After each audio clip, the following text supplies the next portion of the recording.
రాష్ట్ర రాజకీయాల్లో రౌడీయిజం రాజకీయాలు ఎక్కువైపోయినాయి. ప్రజల సమస్యల గురించైనా కన్నా ఎక్కువ అరెస్టులు, లేకపోతే చంపుకోవడాలు, ఇంకొకటేంటంటే మైనర్ పిల్లల మీద అత్యాచారాలు ఎక్కువైపోయాయి. వీటన్నిటి గురించి ఎందుకు ప్రభుత్వం మాట్లాడతలేరంటారు? నాలుగోసారి ముఖ్యమంత్రిగా.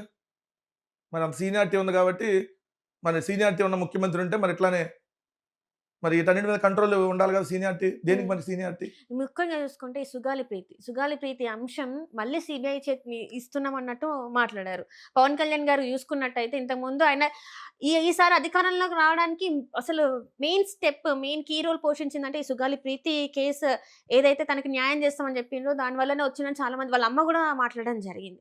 సో మరి ఎందుకు వీటన్నిటిని వెనకాలకి తోసేశారు? ఏంటంటారు? చెప్పట్లేదండి. ఇప్పుడు ఎట్లా ఉంటదంటే ఆంధ్రప్రదేశ్ రాష్ట్రంలో మెయిన్ మీడియా, హ్మ్. పత్రికలు ఇవి ఆంధ్రప్రదేశ్ రాష్ట్రంలో జరుగుతున్నటువంటి అంశాలని, అసలైనటువంటి అంశాలని తెర ముందుకు తీసుకురానియకుండా హ్మ్. జగన్మోహన్ రెడ్డి గారు బెంగుళూరు వెళ్ళాడంట 51సారి. ఇది వార్త. హ్మ్. ఆయన ఏమన్నా ఇప్పుడు రాష్ట్రంలో మంత్రా? హ్మ్. రాష్ట్రంలో మంత్రా? ముఖ్యమంత్రా? ఎమ్మెల్యే కదా! ఎమ్మెల్యే అండి. హ్మ్. ఎమ్మెల్యేలైనా ఇప్పుడు ఆయనకు సంబంధించి పులివెందుల్లో ఏ కార్యక్రమాలున్నా ఆయన చూసుకుంటారు. అక్కడ పులివెందులకు సంబంధించి ఓకే. హ్మ్. ఆయన మామూలుగానే ముఖ్యమంత్రిగా ఉన్నా, అంతకుముందు ప్రతిపక్ష నాయకుడిగా ఉన్నా రెగ్యులర్ పులివెందుల్లో ఉండరు కదా! హ్మ్. చంద్రబాబు నాయుడు కుప్పానికి ఎమ్మెల్యే అని కుప్పంలో ఉంటాడు. శాశ్వతంగా ఎళ్లి ఉండరు కదా అట్లా. హ్మ్. సో, కానీ అది పెద్ద వార్తలాగా. లేదా ఇదిగో అక్కడేదో జరిగిపోయింది, ఇక్కడేదో జరిగిపోయింది. అదిగోదిగోండి మొత్తం ఆంధ్రప్రదేశ్ రాష్ట్రానికి అయ్యేదో వచ్చేస్తుంది, ఇయ్యేదో వచ్చేస్తుంది. సుగాలి ప్రీతి అంశం అవసరం లేదు ఈళ్ళకి. హ్మ్. మచ్చుమర్రిలో 8 9 ఏళ్ల ఇయర్స్. బాలిక. హ్మ్.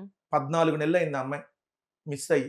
ఇంతవరకు తెలీదు. చంపబడి, అత్యాచారం చేసి, హత్య చేస్తే శవం దొరకలే అప్పటి వరకి.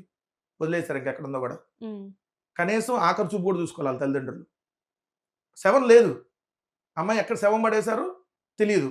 మరి ఇప్పటి వరకు పోలీసులు ఏం చేశారు? హ్మ్. మా మీద ఒకాయన పత్తి వ్యాపారాలు అది ఇది అని మాట్లాడాడు ఈ మధ్య ఒకాయన. హ్మ్. కోయ్య ప్రవీణ్ ఏదో ఉంది డీఐజీ. హ్మ్. మరి ఆయన పరిధిలోకే వస్తదది. హ్మ్. నంద్యాల నంద్యాలకు సంబంధించి ఆయన పరిధిలోకే. హ్మ్. మరి అట్లాంటి శవాలను ఇప్పటి వరకు తీసుకురాలే. ఎక్కడన్నా అడిగారా?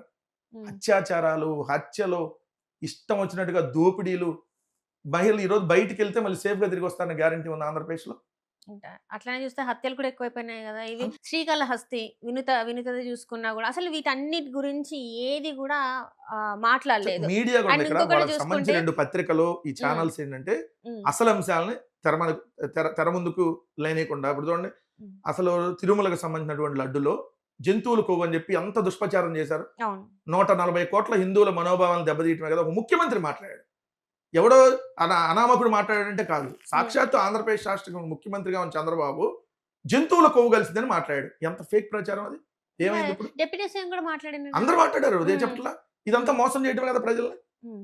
అయోధ్యకి 1,00,000 లడ్డుల్ని దీంతో తయారు చేసి తయారు చేసి పంపించారని చెప్పారు. పంపించారు. హ్మ్. అంటే అయోధ్య లడ్లు నరేంద్ర మోడీ గారు, సుప్రీం కోర్ట్ చీఫ్ జస్టిస్‌ల నుంచి జస్టిస్‌ల దాకా హోం మంత్రులు అందరూ తిన్నారు కదా! హ్మ్. మరి ఇదంతా తప్పుడు ప్రచారమే కదా! హ్మ్.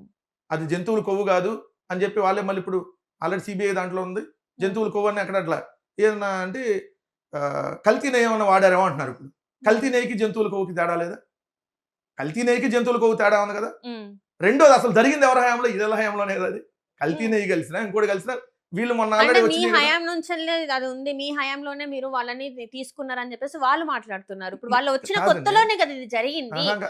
లడ్డు వ్యవహారం. టెండర్‌లో పార్టిసిపేట్ చేసి హ్మ్. వీళ్ళొచ్చినాక స్టార్ట్ చేశారది. ఆ హ్మ్. డైరీ ఏదైతే వీళ్ళున్నప్పుడే సప్లై చేశారు. హ్మ్. మేమున్నప్పుడు ఒకరోజు కూడా సప్లై చేయలే. హుహు. లాస్ట్ మేము దిగిపోయే సమయానికి టెండర్‌లు. హ్మ్. టెండర్‌లో వాళ్ళు కోట్ చేసుకొని వచ్చింది టెండర్‌లో. టెండర్‌లో ఎవరైనా రావచ్చు కదా దాంట్లో. అవును. వచ్చినాక సప్లై చేసింది వీళ్ళున్నప్పుడే. హ్మ్. అసలు మా ప్రభుత్వంలో ఆ డైరీ సప్లై చేయలేదు. అది హ్మ్. ఏఆర్ డైరీయో సంథింగ్. హ్మ్. అది సప్లై మా హయాంలో అసలు ఒక్కరోజు కూడా సప్లై చేయలే వాళ్ళు.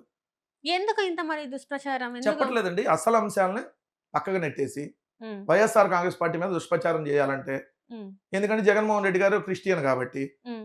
సో, వైఎస్ఆర్ కాంగ్రెస్ పార్టీని హిందూ వ్యతిరేక ముద్రగా చిత్రీకరించాలనేటటువంటి ప్రయత్నం అధికారంలోకి రాగానే చంద్రబాబు నాయుడు స్టార్ట్ చేశాడు. కానీ దేవుడి విషయంలో చేశాడు గదా! హ్మ్. ఖచ్చితంగా చూడండి దానికి అనుభవించి తీరుతాడు.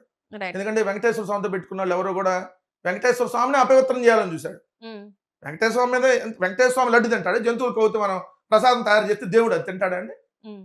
అంటే ఇదంతా మనందరిని మోసం చేసి, అందరిని అవమానం చేసి, దానికి ఒకాయనేమో పంచాకి గట్టి ఏంది మెట్లు కడిగినట్టుగా ఫోజులు, మళ్ళీ ఈళ్ళందరూ సనాతనాలు, ఈళ్ళు ఎవరన్నా అంటారండి?